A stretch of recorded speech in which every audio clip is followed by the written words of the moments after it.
Welcome to Millennials Are Killing Capitalism. This is Jay. For this episode, I'm joined by Haydar of the Resistance Report, which is a podcast that was launched after October 7th by a Palestinian news organization known as Al-Falasteniyeh Media Network, or AFMN. In this discussion, we talked to Haydar about AFMN, their approach, their media work, including the Resistance Report, and their efforts to uplift analyses of Palestinians from Palestine to those in the diaspora. We talk a little bit about their analysis of the Resistance's position and of the unfolding genocidal depravity of the Zionist occupation in Palestine. We talk about the suppression of AFMN as an outlet, which has attempted to set up offices and develop correspondents in Gaza. We also get into a little bit of a discussion of episode 4 of theirs, which is entitled Al-Araj's Echo, Guiding Modern Resistance, which highlights the life and contributions of Bassel Al-Araj to the Palestinian resistance. We encourage folks to check out their work for yourselves, and if you like what they're doing, to support their work. We will include links to listen and support them in the show notes. And of course, if you want to support our work, we have a study group that starts next week. We'll come together at 7:30 p.m. Eastern Time on Thursday nights to discuss the Counterinsurgency Field Manual. If you become a patron of the show for as little as $1 a month, you can join us for that study group, or just contribute and make this show possible along with the work on our YouTube channel at patreon.com/millennialsarekillingcapitalism. Now, here is our interview with Haydar of the Resistance Report. All right, so today we're going to talk with one of the creators, Al-Falasteniyeh. I know I butchered that, but he's going to correct me in a second. It's a relatively new outlet that has, I think, really begun producing material primarily after October 7th, so after the beginning of Al-Aqsa flood. And, it's an outlet that I go to. They provide good, short summaries and analysis of events in Palestine and contextualizing and informing people about the Palestinian resistance, sharing some history, some important figures. So could you start just by saying a little bit about AFMN, what your project aims to do, and the necessity of launching something like this when you did? Yes, absolutely. Well, thank you for having me here today. Al-Falasteniyeh, which means the Palestinian, basically. We came about in, I would say, October of 2022. But we've faced some issues that I think we'll talk about it later. But we have started a new program right around October 7th, or right following it, which was a program that was in the works called the Resistance Report, which is specifically reacting to the need to provide in-depth analysis that can bring people up to speed, but also give people the linguistic, analytical, intellectual tools to understand Palestinian resistance. And the project of the Resistance Report is, we want this program to be also to react to both contemporary issues relating to Palestinian resistance, but also to look back, as you notice, like with the Basad Araj podcast. So the reason the project came about was it's a reaction to the very well-known suppression of Palestinian rhetoric, Palestinian narrative, Palestinian voices on social media platforms, which seems to be where most people look for getting their information. Also, this feeling that there is not a global platform for Palestinians that centers the Palestinian perspective in the English language, which is what many people speak. I mean, there's plenty of outlets in the Arabic language. Right. So AFM is specifically an internationalist. We have an internationalist aim in using the English language because of its prevalence globally.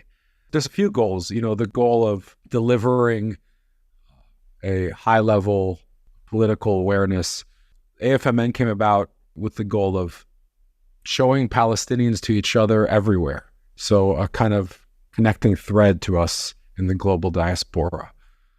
We have many projects that we want to work on. Right now, the Resistance Report, because we're limited capacity, the Resistance Report is what we're hoping to be kind of like our pilot, like what we grow out of. That's great. So just following along that point, in the first episode of the Resistance Report, you all offer some introductions of like who you are and kind of where you're situated. And as you just mentioned, it seems like at least those that introduce themselves in that episode are located in various places of the diaspora, as you kind of referenced. And so I'm curious if that plays a role at all in the type of analysis or perspective you want to bring. I guess to pose it differently, how do you think about your audience in terms of what you want to create? And I think, this connects obviously to sort of what you said too about there's a lot that's available within Arabic, but then for folks who don't speak Arabic, and this is something I've talked a little bit about with Abdul Jawad Omar too, because a lot of his writing historically had been in Arabic, and he made a pivot, recently to do more in English. Yeah. So anyways, just say a little bit about that in terms of you all and your audience and the role within the diaspora. And yeah. Absolutely. So whenever we first started, we were attempting to do programming. We had individuals in Europe who were working on Anchor and Gaza, individuals in South America. But, when we started up, we were relying on the capacity of organizers. And, there's so much to do. So really the core group right now are individuals in the diaspora, and this informs our experience. We all have various connections and degrees of separation physically from the homeland.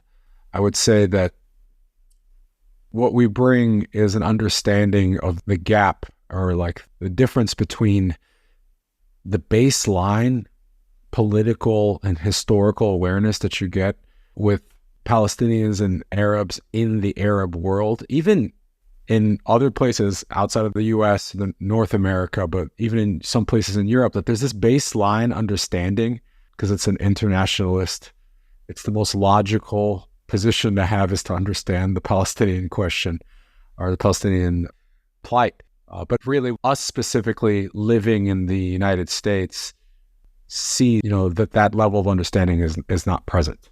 So one of our largest goals is to elevate the political consciousness of the diaspora. That's kind of like a mission of ours, basically. And so we use our life experience and our knowledge of that to try to create content that we know is not accessible via the standard channels, the popular channels. But once again, it's like if you dig in anywhere, you can find analysis, you can find good analytical thought on it. But we want to enter that space that is a bridge between high level and what is readily accessible to the masses. And we want to elevate the collective consciousness in the West, basically. Yeah, no, appreciate that. So one of the things that has been stressed in a couple of the episodes, maybe all of them to some degree, is that even amid the genocidal campaign of the Israelis, which obviously has the full, backing, co-sponsorship, and authorship of the United States, and other Western powers too, of course, is that you see the resistance as being in a great position, a position that I think in one episode is said like it's never been in. And so I'm curious the extent, as this continues to drag on, and obviously the atrocities, the humanitarian element of it is just awful, right? Do you still feel this way? Do you still think that this is the case, and maybe a little bit about why? Yes. So I think that is still very valid and true, because what we see now is a complete changing of the rules of the game as people understood them via, the propaganda and the narrative of the West. It's pulled the veil, the very thin veil, out from in front of people. And we're seeing the position of the resistance in a way that is favorable. For instance, I think the world is seeing the crisis mode that the occupation is in. I think the idea, one of the greatest successes of the resistance in this moment in time, is revealing the untenable nature of this occupation. it is not an everlasting, immortal, impenetrable thing. I mean, this can be said, people are seeing the level of kind of instability and the level of kind of worry at the highest ranks of the occupation government.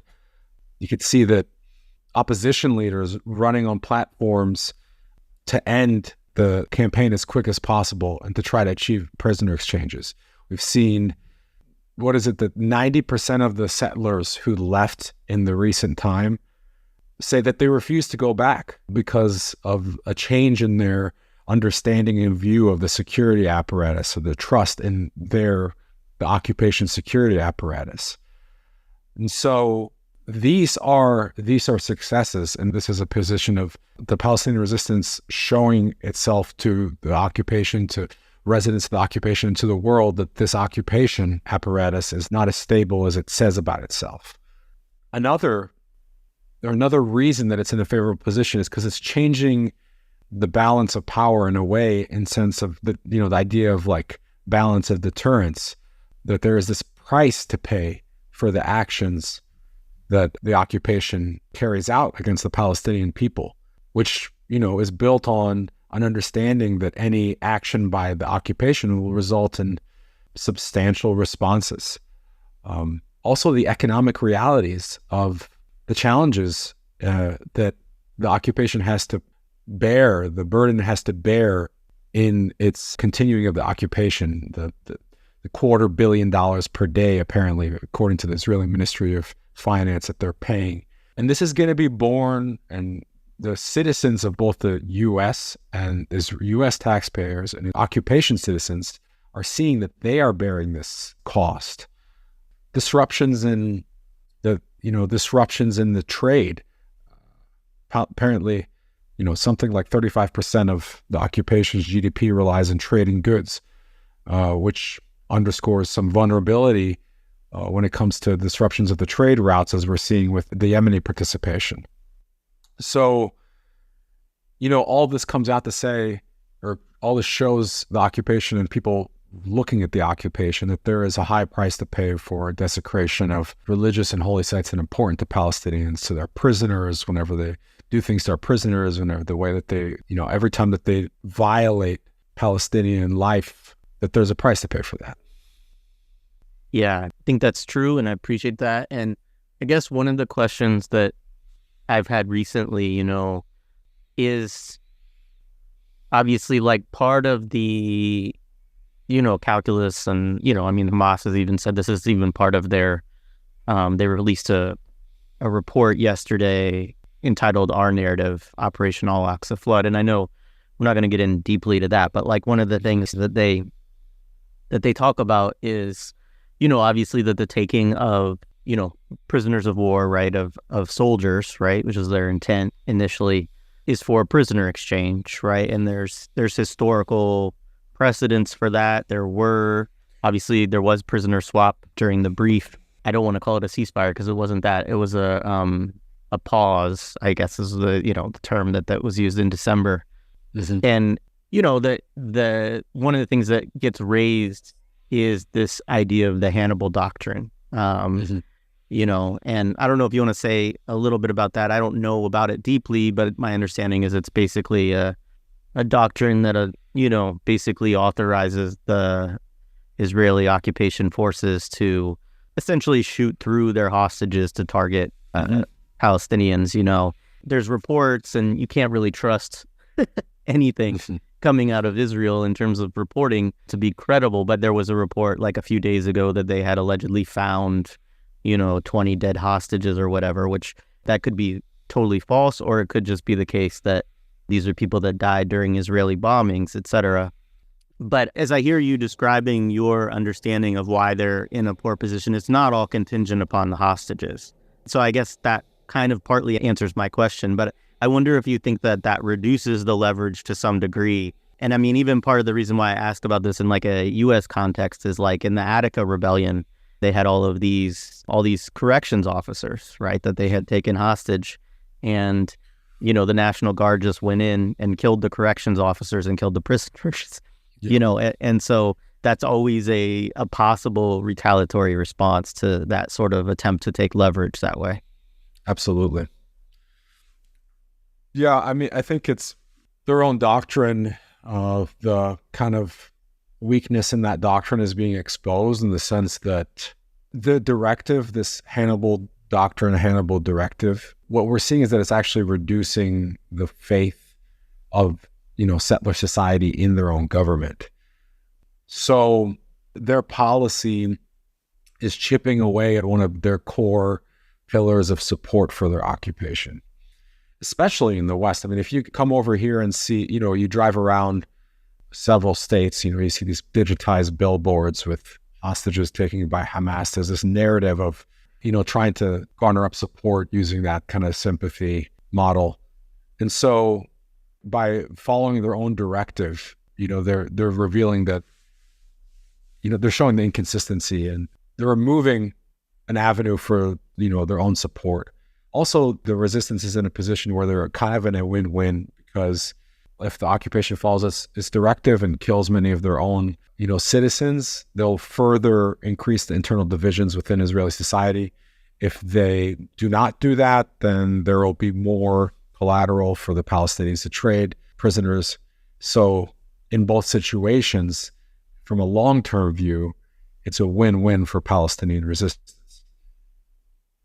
The directive no longer is really serving its purpose. Obviously there's a lot of, when we look at Gaza, as we already mentioned, there is the barbarity, right, of Israel and their policies on display. And there's also the denial of, food. Yeah. And so obviously the risks, people have talked about this, the starvation, the, inability to get medical care, et cetera. And, the potential for, obviously there's the genocidal element of that, but there's also the ethnic cleansing, right? Trying to move Palestinians into the Sinai or, elsewhere.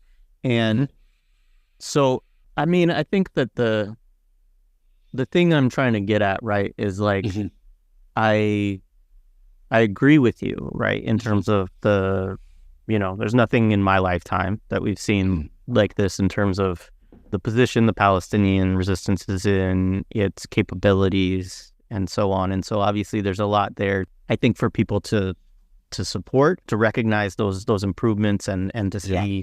But I think there's also there is this sort of shadow side to the whole equation, which is also that I think Israel is more, the Zionist entity is more brazen perhaps than ever in kind of openly expressing and coordinating for either, the genocide of the Palestinians in Gaza or the ethnic cleansing and expulsion of people from Gaza. So I guess in some sense it's like, do you think that there's like enough deterrence to stop them from actually enacting that? How much of a concern does that pose for you? Yeah. And this is truly the thing that I personally feel, as somebody who has family members in Palestine who has lost people, not just recently, but recently at an even more rapid pace. This is the thing that is the most difficult for me to witness from afar. But my answer to that is perhaps this absolute atrociousness is kind of is showing the world the true ugliness of what is going on, and perhaps this is what is necessary for a global awakening. It's such a high cost to pay that an individual like myself, for the safety of, sitting here and speaking with you, I do not pay that high price, the highest price possible. However, whenever you speak to Palestinians there's a resounding support for what they see as, standing ground at whatever cost necessary.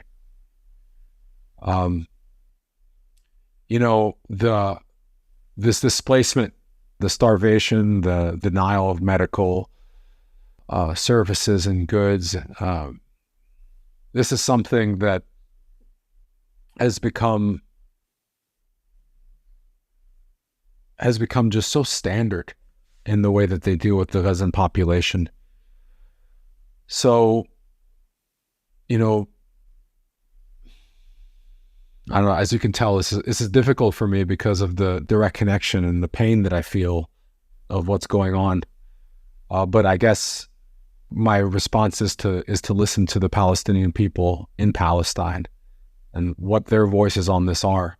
And that's one of our goals we established a journalistic office in Gaza. That was one of our biggest goals. At this moment, we are not able to operate because everyone there is facing exactly what's going on.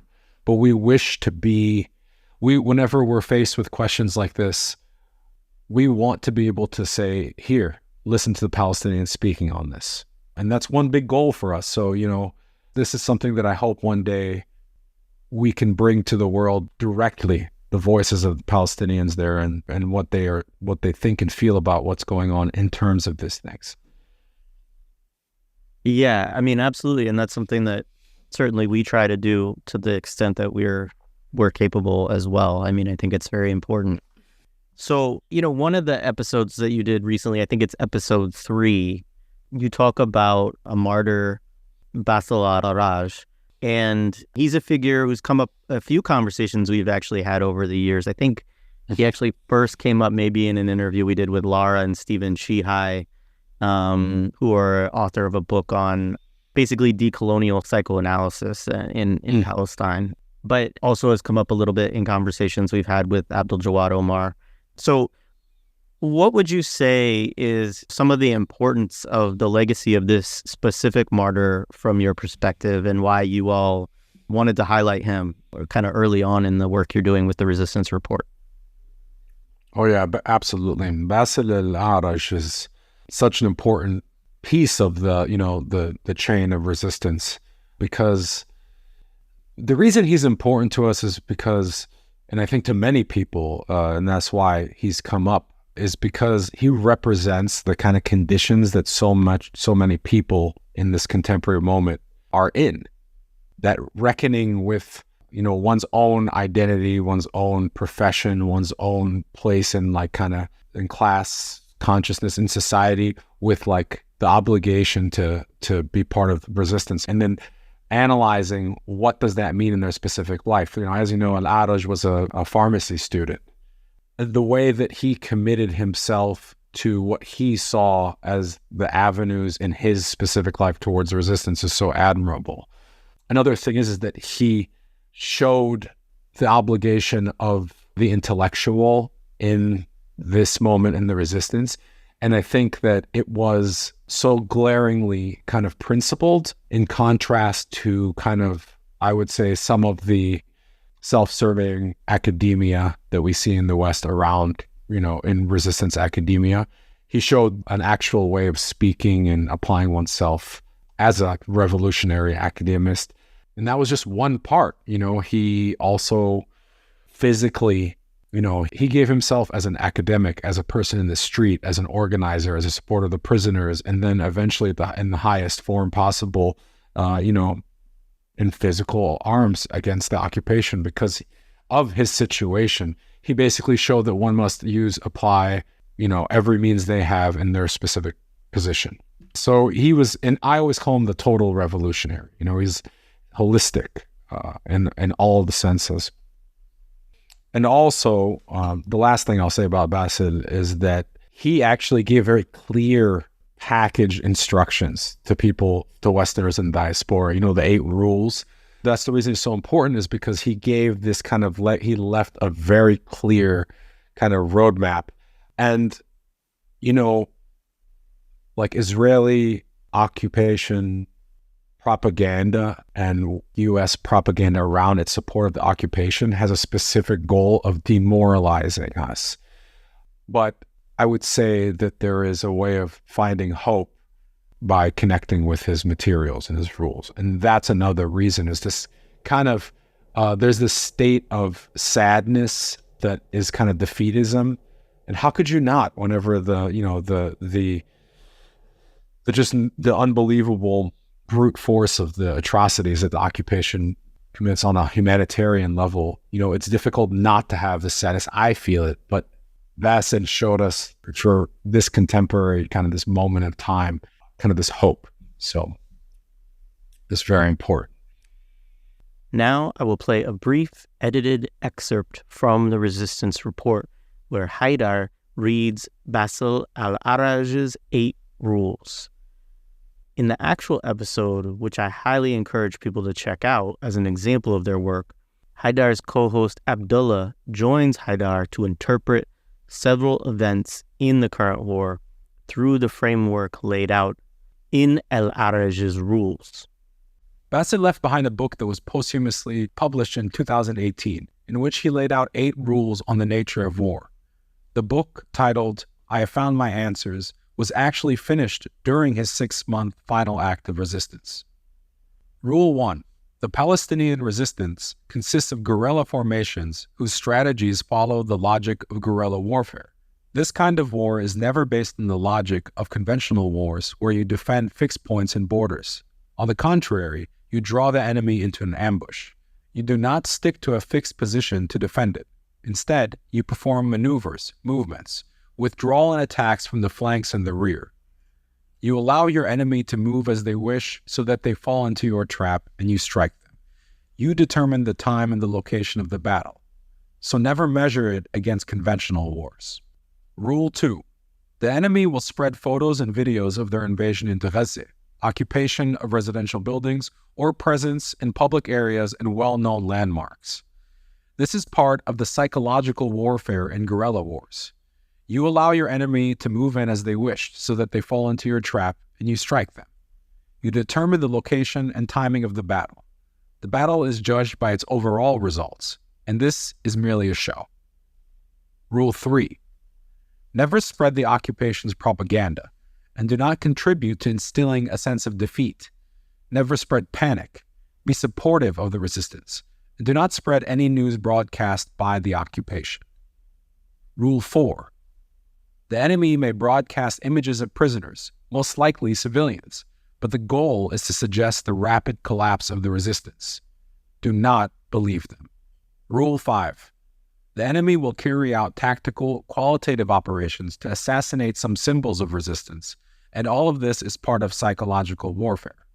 Those who have died and those who will die will never affect the resistance's system and cohesion because the structure and formations of the resistance are not centralized, but horizontal and widespread. Their goal is to influence the resistance support base and the families of the resistance fighters, as they are the only ones who can affect the men of the resistance. Rule 6. Our direct human and material losses will be much greater than the enemy's, which is natural in guerrilla wars that rely on willpower, the human element, and the extent of patience and endurance. We are far more capable of bearing the costs, so there is no use in publicly panicking due to the magnitude of the numbers. Rule 7. Today's wars are no longer just wars and clashes between armies, but rather are struggles between societies. Let us be like a solid structure and play a game of biting fingers with the enemy. Rule 8. Finally, every Palestinian.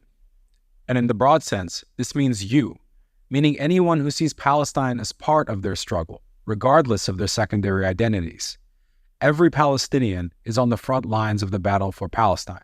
So be careful not to fail in your duty. I appreciate that. Yeah, one of the things you talked about early in this conversation and, in our prior discussion, you mentioned it as well, is that your outlet has faced some repression or suppression. Talk a little bit about that. I mean, it's interesting, given, I know that you all have some other work beyond the Resistance Report too, but, usually a platform, it's not like you guys are, no offense, right? It's not like huge yet, and I will say I hope that you do become huge. So it's interesting, I think that you would have folks trying to suppress and repress what you're doing. Yeah, absolutely. It's kind of unbelievable what occurred. But the reason is because whenever this network, an idea of the network was announcing itself to the world via social media, we listed some organizations that exist in the world that, for Palestinian liberation that are working for prisoner issues like Samidun Network, But these were people who we spoke with or who, so that to understand their work, what they're doing, where they are, and whatnot. So I believe it was the Jerusalem Post published this. We hadn't even done anything yet. We hadn't even produced anything. And they published this article that was widely circulated, and it was saying things like, AFMN is associated with the PFLP and this and that. It's like, we hadn't even done anything yet. But it was this very, I think there was something about saying that we will speak about, the resistance. We will speak about people doing the work. We are independent from everything, and we're going to be a platform that can't be silenced because we're going to build our own platform, however long that takes. And that just, I think, was enough of a kernel that, we got some attention. Then we've also had issues with repression by the financial system. We tried to buy a camera, just a piece of equipment, a stabilizer and a camera in Gaza for our people who are doing work there. We filmed, as you saw, Bayan, and unfortunately, may arrest in power videographer for some of that original work just was murdered, Fadil Khamash. But getting him just buying a piece of equipment led to accounts being frozen, getting booted off, and every platform like MoneyGram, Western Union, they blocked us instantly. Couldn't send anything. Sent money to an individual who has family in Gaza who goes back and forth so that they could just give them cash to buy a camera. And that resulted in our personal bank account being frozen for months. And then now it's like all this surveillance, all this harassment till this very day over buying a piece of camera equipment.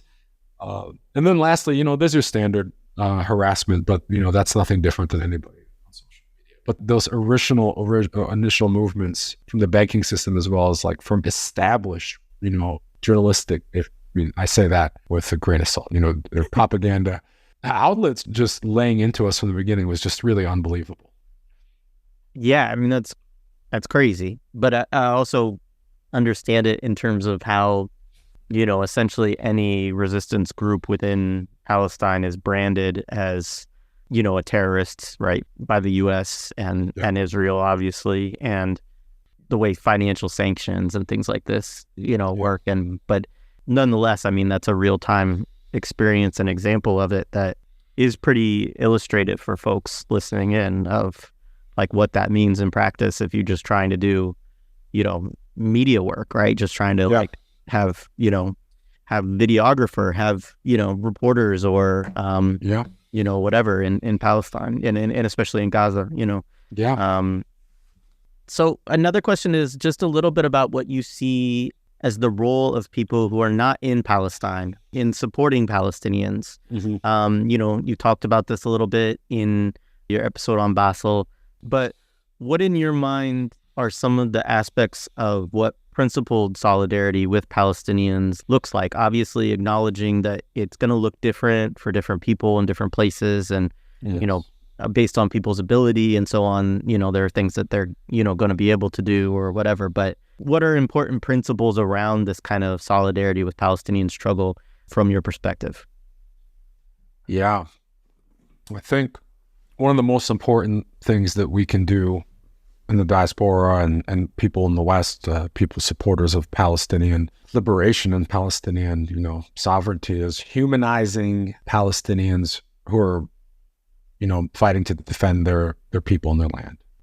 Humanizing them everywhere we can, by sharing information, by sharing their narrative, by pointing people towards literature and information on who they are and why they're, what they're doing. Because the propaganda, as you said in just a few moments ago,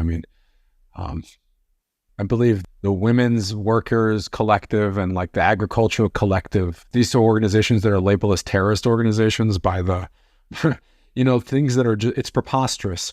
So, and then, that's exponentially worse when it comes to people exercising their internationally recognized right to defend themselves against colonization.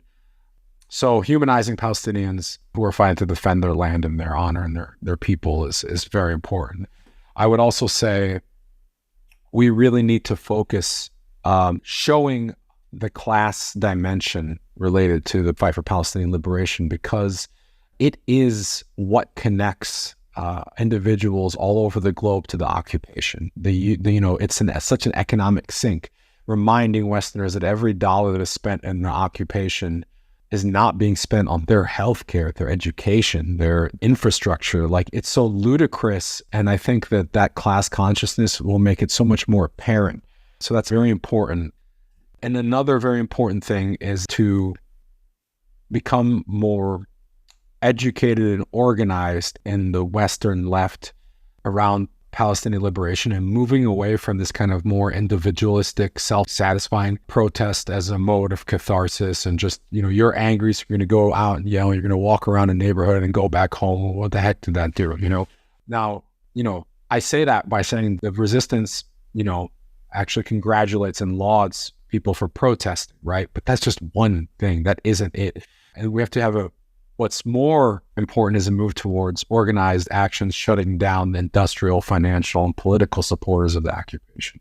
And we see that with actions like Pal Action here in the U.S. They recently shut down the Elbit Systems factory for days, I believe. And, every day is hundreds of millions of dollars. So a movement towards organizing on a community level and direct engagement with the supporters of the occupation in your own backyard. And just like you were saying, everyone has a different role to play. Students have an intellectual obligation due to their position of privilege, their access to information, their access, their ability, their life experiences that have been afforded them to be able to be in an intellectual atmosphere. That's their obligation, And at the end, utilizing every avenue, where are you in society? Where are you in your life? Where are you, regionally? And applying yourself to whatever modes of organizing are available to you there. Yeah, right on. So what are some of the things, that you can talk about in terms of where you all want to go in some of the future work that you hope to do? I'm not trying to make you do too many spoilers or anything like that, but, I think it's just talk about how you see this project hopefully developing over time. Yeah. Well, one of the very important things for myself is, and we do a little bit of it with the resistance report, but is becoming kind of a curriculum on Palestine, programs that really go look into our history. They're very important to me. The work of somebody like Salman Abu Sitteh, a geographer, bringing this consciousness of the Palestinian landscape, of what is there, how we interacted over time. I personally am a historian, and I think that the Al-Falasteniyeh can serve to be a curriculum. So, for going and finding information on Palestine. There are also things that we'd love to do. We started out with the goal to be, when we say media network, we mean it in the sense that we want to pursue all the types of media. We want to engage with video, we want to engage with publications, written publications. So that's something we'd also like to work with in the future as we build our capacity.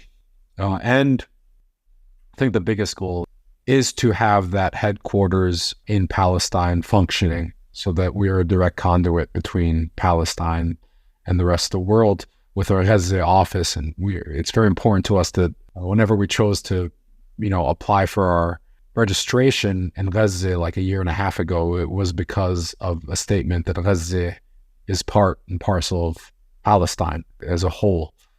And, that physical connection to the homeland is very important to us too. There's other stuff, but, it's all coming, hopefully. Right now, we just want to focus on this product, this important product to us, this important, creation, which is the resistance report. And we invite people to engage with us and ask for things that we'd like to learn about. And, we will create things based on that. We really do want also to be actively interacting with people who are listening to us. Right on. Well, in closing, I guess there's two things. One would be if there's anything else that you wanted to say or share. And then another would be just ways that people can, find, obviously we'll link some stuff, but just like, ways people can find you, get in touch, connect with you all, and maybe support your work as well. Yeah, absolutely. So we have a very, just the way that we connected on our social media, on the Instagram and Twitter X, we have a very active connection there. Like if you reach out, we will respond, so those are good avenue to talk with us and also learn about things we've just released. We're developing, to me, having a website, eventually want to build the awareness around the fact that our website is where everything is. And that's, to me, how it can become a more independent network that isn't susceptible to these kind of silencing that occurs on social media due to, the hostile environment there. So, keep your eye out on AFMN.org. We're building it still. And if you want to support this work, we have like a Patreon, basically, which is used to support these, like, the fees for the website and stuff. And we also are going to be finding ways to, financially support our people in Gaza in that office. So if you want to support our work at all, it's patreon.com/AFMN. Yeah. Right on. Well, thank you so much for your time. Yeah, it was great to connect. And I continue to follow the work you do, encourage others to do the same and to support you as well. And I look forward to watching how your project, grows from here. Hey, thank you so much. Really appreciate being here with you. Great. Thank you.